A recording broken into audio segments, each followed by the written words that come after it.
ठाकुर साहब, मेरी माँ की तबीयत बहुत ही ज्यादा खराब है।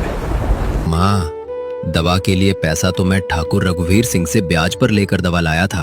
अब ये झोंपड़ी मेरे कब्जे में रहेगी। आंखों में आंसू और दिल में अनगिनत दर्द लिए वे अपने आशियाने को आखिरी बार देखते हैं। इस नदी किनारे थोड़ी सी जगह है, अगर मेहनत करें तो यहीं अपनी नई झोपड़ी बना लेंगे। एक बार खाओगे तो समोसे के दीवाने हो जाओगे। स्वाद की पूरी गारंटी है बाबूजी।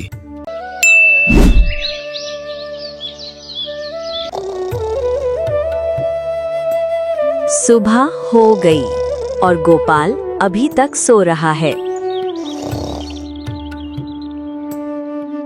अरे बेटा उठो, सुबह हो गई, काम पर भी जाना है, तभी घर का राशन आएगा।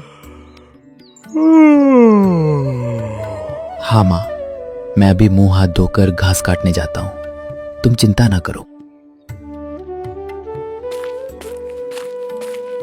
गोपाल मुंह हाथ धोता है और बिना खाना खाए घास की तलाश में निकल जाता है। गोपाल को रास्ते में ठाकुर रघुवीर सिंह मिलते हैं। अरे गोपाल, सुबह सुबह कहाँ जा रहे हो? प्रणाम सेठ जी, मैं जा रहा हूँ जंगल में घास काटने, ताकि घर में चूल्हा जल सके। तू भी अजीब आदमी है ना, घर न खेत, घास बेचकर क्या गुजारा करता होगा? सेठ जी, भगवान ने जो दिया है उसमें गुजारा कर रहा हूँ। बात तो तू सही कह रहा है। अच्छा सुन, कल हमारा गौशाला का काम शुरू हो रहा है, क्या तुम हमको घास लाकर दे देगा? क्यों नहीं सेठ जी, मैं घास पहुंचा दूंगा। बस आप बता दीजिए कि घास कितना चाहिए और कब चाहिए। अच्छा तो तुम कल से ही मेरे गौशाला में घास पहुंचाना शुरू कर दे, दाम भी अच्छा दूंगा। अगर तुम्हारी काम अच्छी लगी तो आगे भी तुमको ही काम दूंगा। धन्यवाद सेठ जी, मैं पूरा जान लगा दूंगा। ठाकुर रघुवीर सिंह बहुत ही शातिर दिमाग का था। इसी तरह काम मिलता रहेगा तो घर की स्थिति सुधर जाएगी। बस इसी तरह कृपा बनाए रखना भगवान।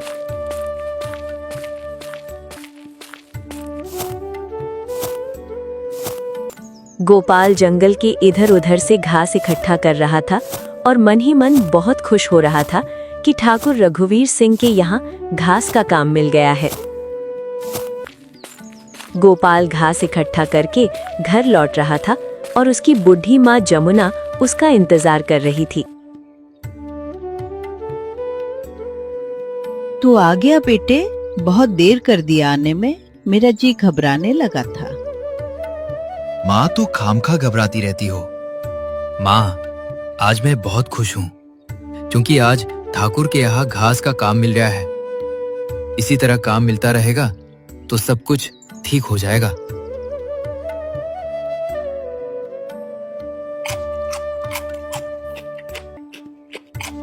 गोपाल की माँ रूखी सूखी खाना बनाई थी।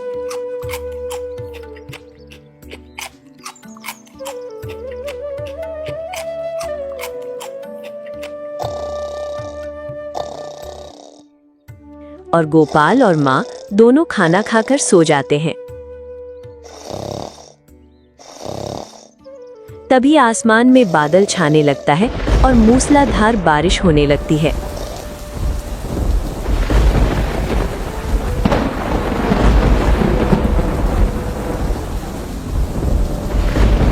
बारिश और ठंड की वजह से गोपाल की माँ जमुना की तबीयत खराब होने लगती है। गोपाल बेटा, इस बार की ठंड और बारिश तो जैसे मेरी हड्डियों में समा गई है। खांसते खांसते छाती में दर्द होने लगा है। तू मेरे पास ही बैठ, बाहर मत जाना। तुम चिंता ना करो माँ, मैं अभी दवा लेकर आता हूँ। माँ की दवा के लिए गोपाल बारिश में ही निकल पड़ता है।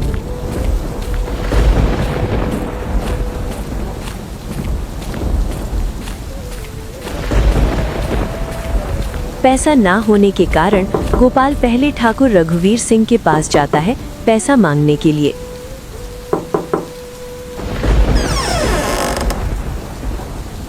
अरे गोपाल, इतनी रात को मूसलाधार बारिश में सब कुशल मंगल तो है? बहुत चिंतित लग रहे हो।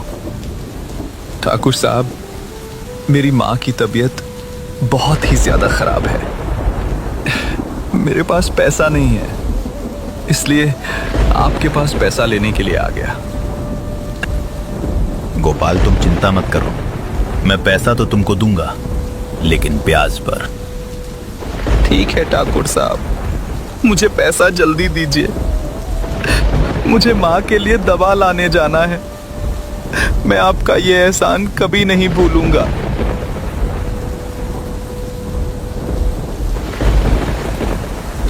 ठाकुर रघुवीर सिंह ब्याज पर गोपाल को पैसा दे देता है और बारिश में भीगते हुए गोपाल मेडिकल पर दवा लेने पहुंचता है।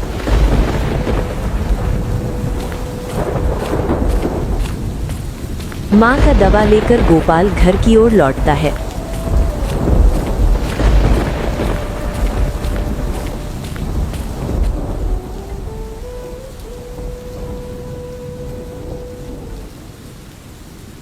दवा पी लो माँ, मैं दवा ले आया। तुम जल्द ही ठीक हो जाओगी, बस आराम करो। गोपाल माँ को दवा पिलाता है और फिर दोनों सो जाते हैं।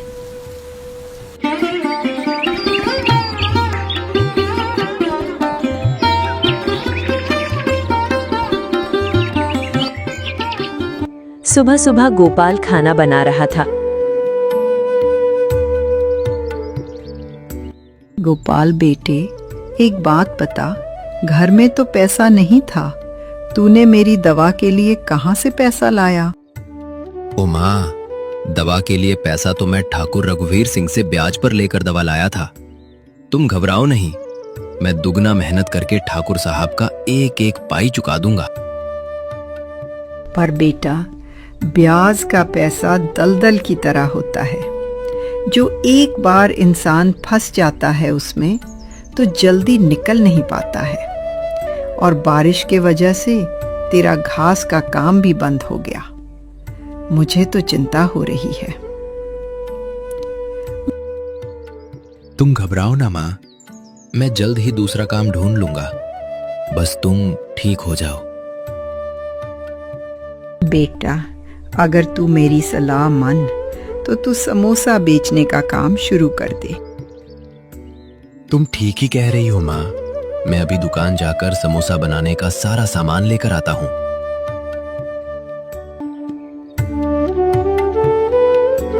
माँ की सलाह पर गोपाल दुकान से समोसा बनाने का सामान लेने जाता है। राजू भैया, समोसे बनाने में जितना सामान लगता है सब पैक कर दो। क्यों गोपाल, समोसे बनाने का कारोबार शुरू कर दिया है क्या? क्या करे राजू भैया, समय जो ना करा दे। गोपाल सामान लेकर लौट रहा था, तभी रास्ते में गांव वाले गोपाल को बहुत ही ताना मारते हैं। बे गरीब के बच्चे, अब तुम समोसे बचेगा क्या? बेच बेच, तेरा काम ही क्या है? चलें समोसे बेचने। लेकिन गोपाल चुपचाप अपना काम करता था।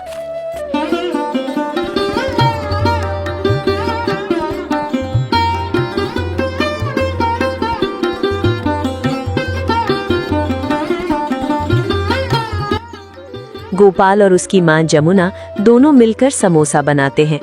समोसा बड़ा ही खुशबूदार था।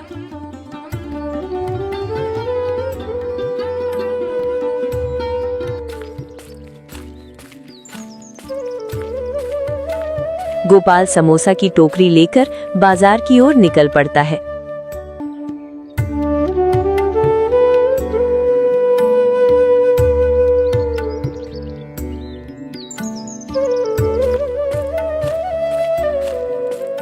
गोपाल बाजार में इधर उधर जगह ढूंढता है समोसा बेचने के लिए।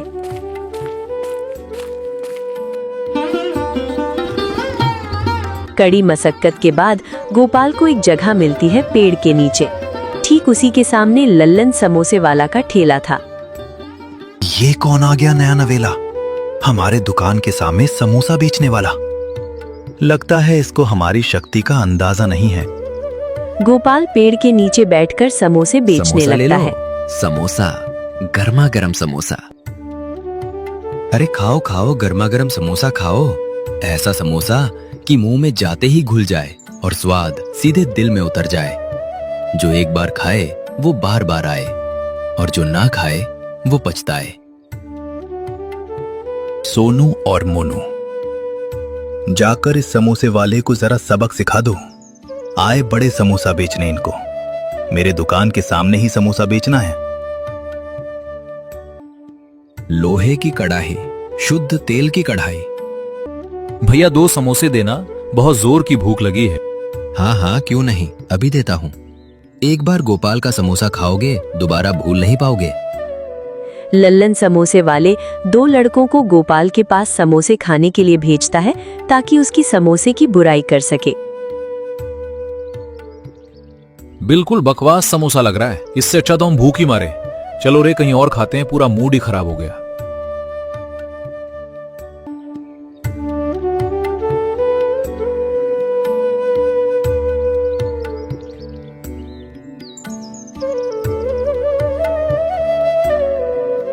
सुबह से लेकर शाम तक गोपाल पूरे बाजार में समोसे बेचता रहा, लेकिन उसकी एक भी बिक्री नहीं हुई। थका हुआ, निराश और टूटे हुए मन से वो समोसे की टोकरी उठाकर चुपचाप अपने घर की ओर लौट पड़ा।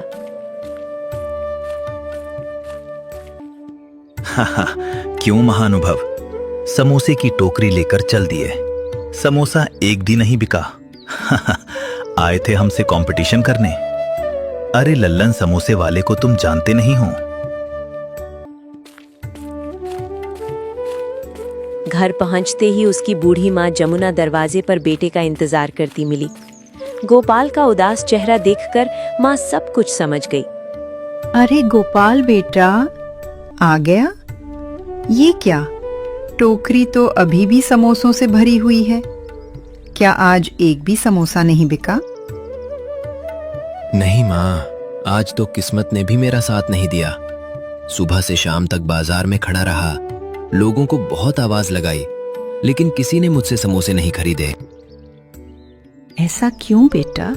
क्या किसी ने कुछ कहा? माँ, कुछ लोग बिना चखे ही बोले, ये समोसे अच्छे नहीं लग रहे। कुछ ने मुझे गरीब समझकर मजाक उड़ाया। एक आदमी ने तो समोसा हाथ में लिया और जमीन पर फेंकते हुए बोला, ये बासी है, इसे कौन खाएगा? माँ, उस समय ऐसा लगा जैसे किसी ने मेरे दिल को ही तोड़ दिया हो। दुख मत कर बेटा, मेहनत कभी बेकार नहीं जाती। एक दिन लोग तेरे हाथ के समोसे खाने के लिए लाइन लगाएंगे। हार मानने वाले नहीं, कोशिश करने वाले ही एक दिन सफल होते हैं।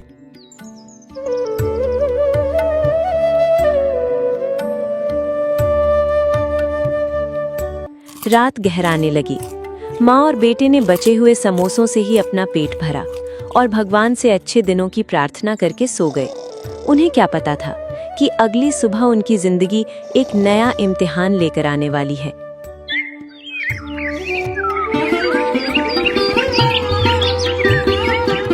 सुबह की पहली किरण के साथ ही ठाकुर रघुवीर सिंह अपने आदमियों के साथ गोपाल के दरवाजे पर आ पहुंचा। वो अपना कर्ज वसूलने आया था और गोपाल के पास उसे चुकाने के लिए एक भी अरे रुपया ओ नहीं था। गोपाल, बाहर निकल। गोपाल बाहर आ, आज फैसला होके रहेगा। इतनी सुबह सुबह कौन चिल्ला रहा है? बेटा जरा देख तो। ये तो आवाज ठाकुर रघुवीर सिंह की लग रही है। लगता है मैंने जो उधार लिया है उसे मांगने आए हैं। मैं अभी देखता हूँ। यहीं से शुरू होने वाला था गोपाल की जिंदगी का सबसे कठिन संघर्ष। गोपाल की टूटी फूटी झोपड़ी के बाहर ठाकुर रघुवीर सिंह अपने 2 आदमियों के साथ खड़ा है। गोपाल, मैंने तुझे बहुत मौके दिए। अब या तो मेरा पूरा कर्ज चुका या फिर ये झोपड़ी छोड़ दे। आज फैसला होकर रहेगा। ठाकुर साहब, मैं गरीब जरूर हूँ लेकिन बेईमान नहीं। बस कुछ दिन और दे दीजिए। दिन रात मेहनत करके आपका एक एक पैसा लौटा दूंगा। गरीबी की कहानी सुनने नहीं आया हूं। जिसने कर्ज लिया है उसे चुकाना भी पड़ेगा। अब ये झोपड़ी मेरे कब्जे में रहेगी। ठाकुर साहब, ये सिर्फ झोपड़ी नहीं, मेरे माँ का आशियाना है। इसे मत छीनिए, हम सड़क पर आ जाएंगे। सुनो, सामान बाहर निकाल दो। आज से इस घर पर मेरा हक है। ठाकुर साहब, आज आपने मेरा घर छीन लिया है, लेकिन मेरी मेहनत और हिम्मत नहीं छीन सकते। एक दिन मैं आपका पूरा कर्ज चुकाकर अपना घर और सम्मान वापस लेकर रहूंगा। गोपाल के पास पैसा नहीं था। ठाकुर रघुवीर सिंह गोपाल को घर से बाहर निकाल देता है और घर पर कब्जा कर लेता है। घर से निकलते समय गोपाल और उसकी बूढ़ी माँ जमुना अपने साथ बस कुछ जरूरी सामान ही ले सके।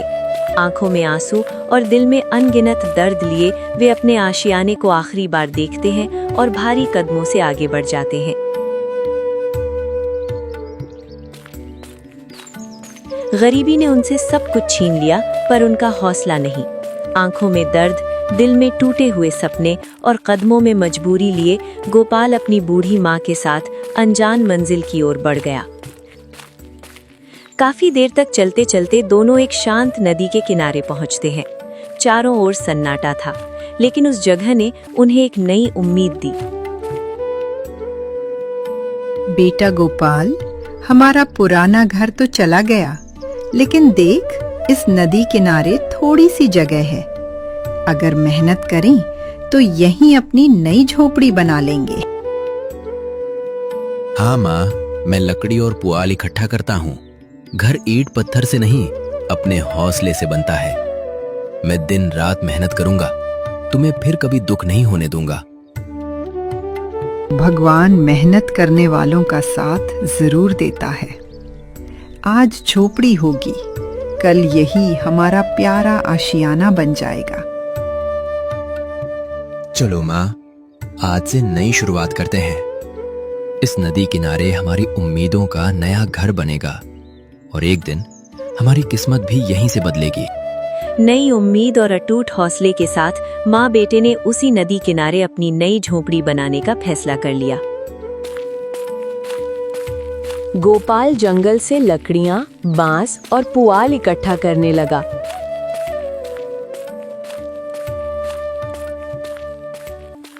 उसकी बूढ़ी माँ जमुना भी हर कदम पर उसका साथ देती रही। दोनों ने दिन रात मेहनत की, क्योंकि अब यही उनका नया आशियाना बनने वाला था।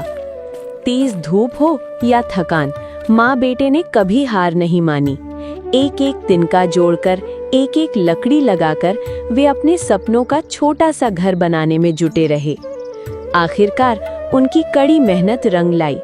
कई दिनों की मेहनत के बाद गोपाल और उसकी माँ जमुना ने मिलकर नदी किनारे एक सुंदर सी झोपड़ी बना ली। टूटा हुआ सपना फिर से एक नई उम्मीद में बदल चुका था।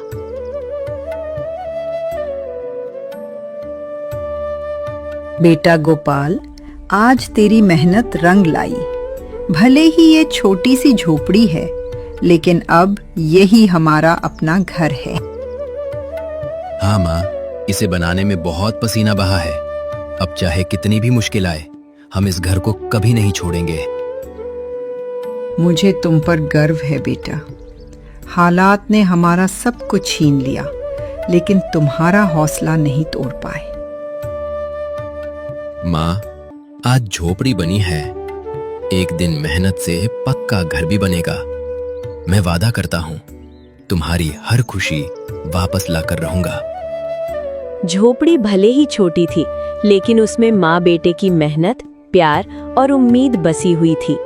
उस दिन दोनों के चेहरे पर वर्षों बाद सुकून भरी मुस्कान लौट आई, क्योंकि उन्हें फिर से अपना एक घर मिल गया।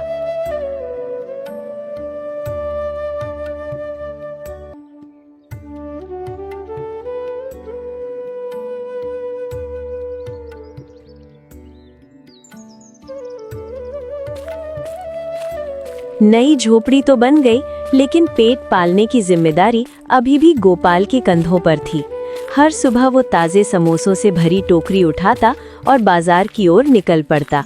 अब उसकी राह पहले से कहीं ज्यादा कठिन थी, क्योंकि बाजार पहुंचने के लिए उसे हर रोज नदी पार करनी पड़ती थी।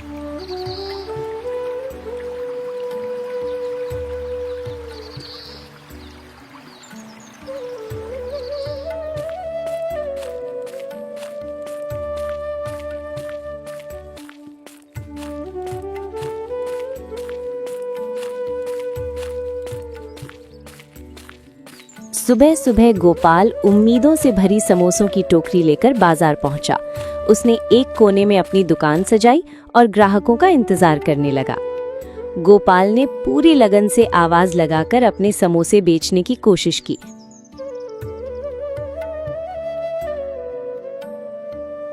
आ जाइए, गर्मा गर्म कुरकुरे और स्वादिष्ट समोसे। एक बार खाएंगे तो बार बार याद करेंगे।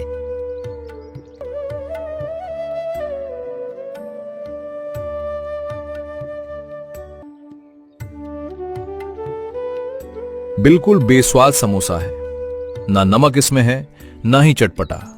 मन खराब हो गया। लेकिन किस्मत उसका साथ नहीं दे रही थी। जो भी ग्राहक आया समोसा चखकर नाखुश होकर चला गया। अरे भैया, चटनी के साथ ऐसा स्वाद मिलेगा कि उंगलियां चाटते रह जाएंगे। देर मत कीजिए, गरम गरम समोसे तैयार हैं। हर बार ठुकराए जाने से गोपाल की आंखों में निराशा साफ झलकने लगी। सूरज ढल गया, बाजार खाली होने लगा और गोपाल अपने न बिके समोसों की टोकरी सिर पर रखी और दुखी मन से घर लौटने लगा।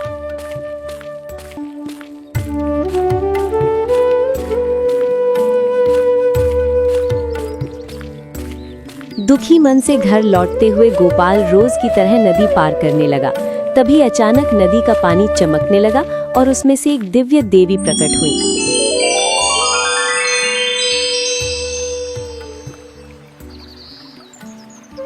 बेटा गोपाल, उदास मत हो। मैं तुम्हारी मेहनत और सच्चाई से प्रसन्न हूँ। ये दिव्य जड़ी बूटी लो, इसे अपने समोसों में थोड़ा सा मिलाना। तुम्हारे समोसे और भी स्वादिष्ट बन जाएंगे। माँ, क्या सच में मेरी किस्मत बदल सकती है? मैं तो बस अपनी बूढ़ी माँ का पेट भरना चाहता हूँ और मेहनत से जीना चाहता हूँ। जो ईमानदारी और मेहनत का रास्ता चुनता है, उसकी सहायता स्वयं भाग्य भी करता है। लेकिन याद रखना, इस जड़ी बूटी का उपयोग केवल अच्छे काम और लोगों की भलाई के लिए करना। आपका बहुत बहुत धन्यवाद माँ। मैं आपके आशीर्वाद का सम्मान करूंगा और हमेशा सच्चाई व मेहनत के रास्ते पर चलूंगा। उन्होंने गोपाल की सच्ची मेहनत और ईमानदारी देखकर उसे एक चमत्कारी जड़ी बूटी दी और कहा, बेटा, इसे अपने समोसों में मिलाना।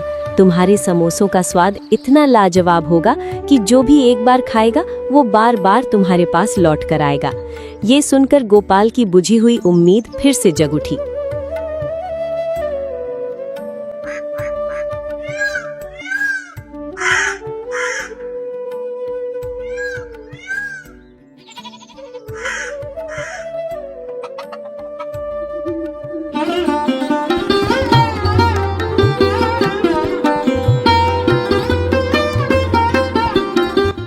सुबह सुबह गोपाल समोसा बनाने लगा और देवी माँ की दी हुई जड़ी बूटी को भी डाल देता है। गरीबी ने रास्ता मुश्किल जरूर बना दिया था, लेकिन गोपाल के हौसले को नहीं।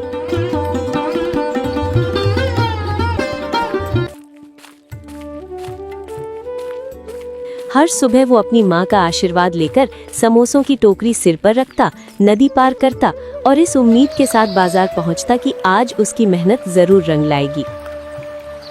अगले दिन गोपाल देवी की दी हुई जड़ी बूटी समोसों में मिलाकर बाजार पहुंचा। जैसे ही उसने समोसों की टोकरी खोली, उनकी लाजवाब खुशबू पूरे बाजार में फैल गई। गर्मा गर्म समोसे ले लो। एक बार खाओगे बार बार याद करोगे। अभी ले लो, अभी ले लो। दूर दूर से लोग उस खुशबू से खिंचे चले आए। आहा, क्या समोसे की खुशबू है।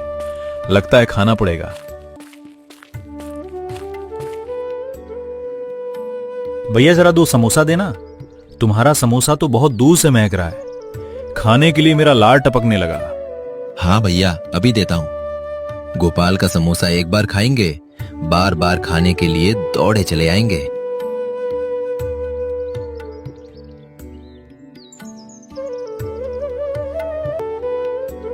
अरे भाई, समोसा बहुत मजा आ रहा है। 2 और दो। समोसा हाँ बहुत भाई, ही स्वादिष्ट लो और है। लो।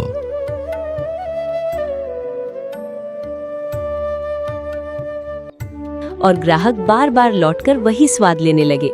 जिस गोपाल के समोसों को कल तक कोई पूछता भी नहीं था, आज उसी के समोसों की पूरे बाजार में धूम मच गई। लोग एक समोसा खाकर दूसरा मांगने लगे और उसकी दुकान पर भीड़ बढ़ती ही चली गई। ये सब देखकर आसपास के समोसा बेचने वाले हैरान रह गए, खासकर ललन समोसे वाला, जो गोपाल की बढ़ती लोकप्रियता देखकर मन ही मन जलने लगा और सोचने लगा कि आखिर गोपाल के समोसों में ऐसा क्या राज है। ये कैसे हो सकता है? कल तक जिसे कोई पूछता भी नहीं था, आज उसी गोपाल के यहां इतनी भीड़।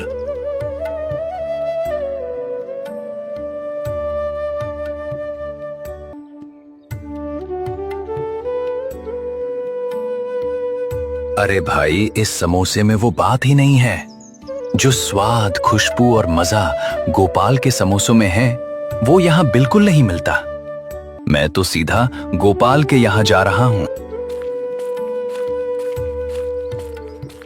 मेरे ग्राहक अब गोपाल के यहाँ समोसा खाने जाने लगे हैं। कुछ तो करना पड़ेगा।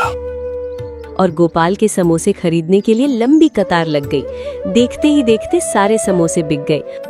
ये सब देखकर लल्लन की बेचैनी दिन ब दिन बढ़ती जा रही थी। मेरी दुकान तो बिल्कुल सूनी पड़ने लगी है। अगर यही हाल रहा तो मेरा सारा कारोबार चौपट हो जाएगा। मुझे इसका राज पता लगाना ही होगा कि गोपाल समोसे वाले अपना समोसा कैसे बनाता है।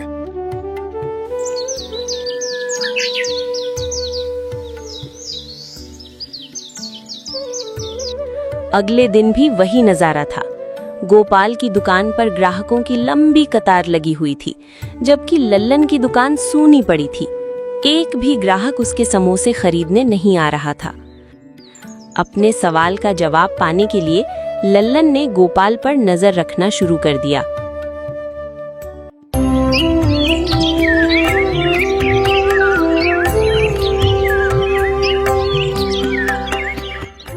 एक दिन वो चुपके से गोपाल की झोपड़ी के पास पहुंचा और खिड़की से झांककर देखने लगा। तभी उसने देखा कि गोपाल समोसे बनाते समय उनमें एक रहस्यमयी जड़ी बूटी मिला रहा है। ये देखकर लल्लन की नीयत बदल गई और उसके मन में उस जड़ी बूटी को चुराने का लालच पैदा हो गया।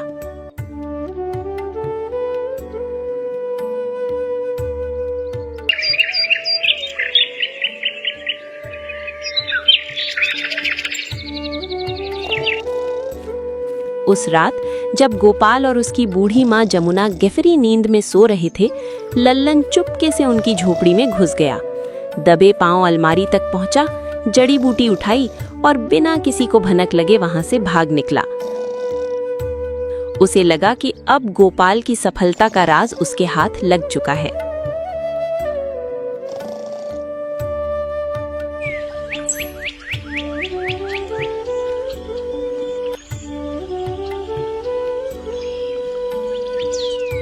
अरे, जड़ी बूटी कहाँ गई? मैंने तो इसे यहीं अलमारी में रखा था। कहीं देवी माँ ने इसे वापस तो नहीं ले लिया? अब मैं क्या करूं? नहीं, ऐसा नहीं हो सकता। जड़ी बूटी यहीं थी। अगर देवी माँ ने इसे वापस ले लिया तो मेरे समोसों का वही स्वाद कैसे रहेगा? अगली सुबह गोपाल जब समोसों में मिलाने के लिए जड़ी बूटी ढूंढने लगा तो वो अलमारी से गायब थी। वो घबरा गया। समोसों की टोकरी उठाई और बाजार की ओर निकल पड़ा। गोपाल का दिल डर से भरा हुआ था, लेकिन जैसे ही लोगों ने उसके समोसे चखे, उनके चेहरे खुशी से खिल उठे। समोसों का स्वाद पहले की तरह ही लाजवाब था। ग्राहक एक के बाद एक समोसे खरीदने लगे। ये देखकर गोपाल की आंखों में खुशी के आंसू आ गए। तब उसे समझ आया कि असली ताकत जड़ी बूटी में नहीं, बल्कि उसकी मेहनत, लगन और ईमानदारी में थी। बिल्कुल बेस्वाद समोसा है। ना इसमें नमक है और नहीं चटपटा। पूरा मूड ही खराब हो गया। उधर लल्लन ने चोरी की हुई जड़ी बूटी अपने समोसों में मिलाई, लेकिन उसके समोसों का स्वाद पहले से भी खराब हो गया। जो ग्राहक उसके पास आए, वे निराश होकर सीधे गोपाल की दुकान पर पहुंच गए। कुछ ही देर में गोपाल की दुकान पर लंबी कतार लग गई, जबकि लल्लन की दुकान फिर से सूनी पड़ गई। उस दिन गोपाल के सारे समोसे पल भर में बिक गए।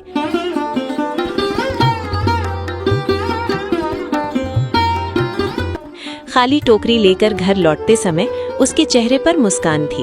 वो मन ही मन बोला, अब मैं ठाकुर रघुवीर सिंह का पूरा कर्ज चुका दूंगा और अपना घर वापस ले लूंगा।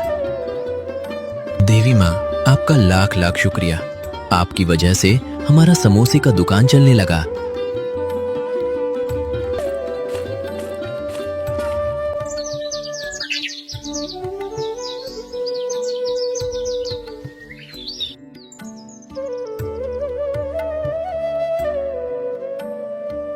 अगली सुबह गोपाल मेहनत की कमाई लेकर ठाकुर रघुवीर सिंह के पास पहुंचा। उसने पूरा कर्ज चुका दिया और अपना घर वापस ले लिया। उनका बिछड़ा हुआ आशियाना फिर से उन्हें मिल गया था। समय बीतता गया। गोपाल के समोसों की प्रसिद्धि दूर दूर तक फैल गई। उसने बाजार में अपनी एक पक्की दुकान खोल ली। अब उसे गली गली घूमकर समोसे बेचने की जरूरत नहीं थी। मेहनत ने उसकी किस्मत बदल दी थी। एक दिन लल्लन शर्मिंदा होकर गोपाल के पास आया। उसने अपनी गलती स्वीकार की और जड़ी बूटी चोरी करने के लिए माफी मांगी।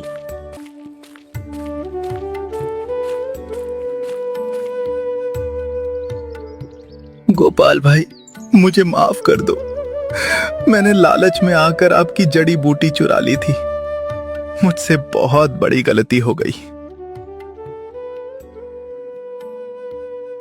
लल्लन, गलती हर इंसान से होती है। असली बहादुरी अपनी गलती मानने और उसे सुधारने में है। मैं तुम्हें दिल से माफ करता हूं। तुमने बुराई का जवाब भी अच्छाई से दिया। आज मुझे समझ आ गया कि सफलता चोरी से नहीं, बल्कि मेहनत और ईमानदारी से मिलती है। याद रखना लल्लन, मेहनत का कोई विकल्प नहीं होता। अगर सच्चे दिल से मेहनत करोगे तो एक दिन तुम्हारे समोसे भी लोगों की पहली पसंद बनेंगे। गोपाल ने बिना किसी नाराजगी के उसे माफ कर दिया और समझाया कि सच्ची सफलता मेहनत और ईमानदारी से मिलती है, चोरी और लालच से नहीं। कुछ ही समय में गोपाल ने अपनी माँ जमुना के लिए एक सुंदर और मजबूत घर बनवा लिया। अब उनके जीवन में खुशियां ही खुशियां थीं। गरीबी, संघर्ष और आंसू पीछे छूट चुके थे। जिंदगी में मुश्किलें हमें रोकने नहीं, बल्कि मजबूत बनाने आती हैं। अगर मेहनत ईमानदारी से करो और कभी हार मत मानो, तो एक दिन वही दुनिया तुम्हारी कामयाबी की मिसाल देती है। जिस दिन मैंने हार मानने के बजाय मेहनत पर भरोसा किया, उसी दिन मेरी किस्मत बदलनी शुरू हो गई। याद रखना, मेहनत का फल देर से मिलता है, लेकिन सबसे मीठा होता है। कभी अपनी गरीबी को अपनी कमजोरी मत बनने दो।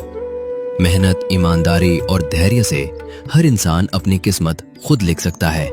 ईमानदारी से किया गया हर संघर्ष एक दिन जरूर रंग लाता है। कभी हार मत मानिए, क्योंकि सफलता उसी के कदम चूमती है जो हर मुश्किल के बाद भी आगे बढ़ता रहता है। दोस्तों, अगर वीडियो पसंद आया हो तो सबसे पहले लाइक करें, फिर कमेंट में अपनी राय जरूर बताएं। उसके बाद अपने दोस्तों के साथ शेयर करें और अंत में कान्हा हिंदी टून्स को सब्सक्राइब करके बेल दबाना बिल्कुल न भूलें। मिलते हैं अगली वीडियो में। Bye bye.